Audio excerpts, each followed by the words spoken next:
आजको भिडियो चाहिँ मैले छोरीबाटै स्टार्ट गरेँ। मेरो छोरी चाहिँ भर्खर उठ्ने बेला भइरहेछ र उसले बिहान बिहानै उठेर उसलाई चाहिँ नधरी हुँदैन र उहाँ चाहिँ बिहानै उठिन् भन्दाखेरि पनि 9 बज्छ है उनको स्कुल र 9:30 बजे स्कुल जानुपर्छ। हेर्नु त आधा घन्टामा म कति थोक गर्छु होला। र आज सरस्वती पूजाको दिन थियो। छोरीलाई नुहाई धुवाई गरिसके पछाडि र उहाँलाई कपडाहरू पहनाएर आज सरस्वती माता जस्तै भएर पठाउनु पर्यो। तर यहाँको स्कुलमा के छ भन्दा त्यस्तो केही नीति नियमहरू पालन गर्ने। अब हाम्रो आसामको जस्तो त हुँदैन नि। कति राम्रो लाग्छ, साडी च्यादर मेखेला जे पनि लगाएर जान्छौँ हामी स्कुलमा। सरस्वती पूजा भनेपछि अगाडि दिनदेखिबाटै कस्तो एउटा भिन्दै फिल हुन्छ नि, राम्रो लाग्छ। र सबै साथीहरू भएर सेल्फीहरू खिच्छौँ, सबैसँग भेट हुन्छ होइन, कति धेरै राम्रो लाग्छ। अब ती दिनहरू सम्झिनु भन्ने चाहिँ धेरै नै नराम्रो लाग्छ के। अहिले अब छोरीहरूलाई त्यही पनि सरस्वती पूजा के भनेको उसलाई पनि भन्नु पर्यो होइन, बुझाउनु पर्यो यो भनेर।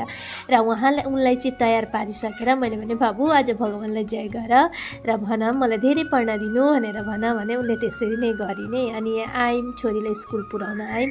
आउँदा त हेरेका त यहाँ त मुभीको टिकट लागिरहेको रहेछ है, बोर्डर 2। अब बोर्डर 2 भन्दा चाहिँ कसले नहेर्ने होइन भन्नुहोस् त।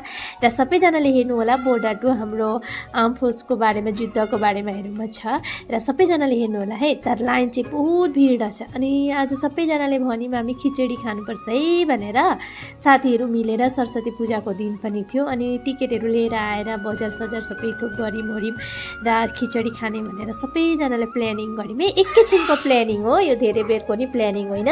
र बनाउने चाहिँ मै थिएँ र अरू साथीहरू पनि थिए। सबैजना मिलेर यसरी चौकामा बनाएका है, धेरै राम्रो लाग्छ होइन चौकाको खानाहरू पनि।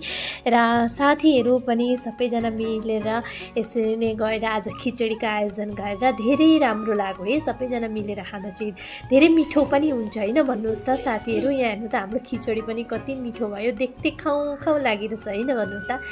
अनि अब भिडियो चाहिँ आजको यति नै होला guys. By by. Like comment share गर्नु है।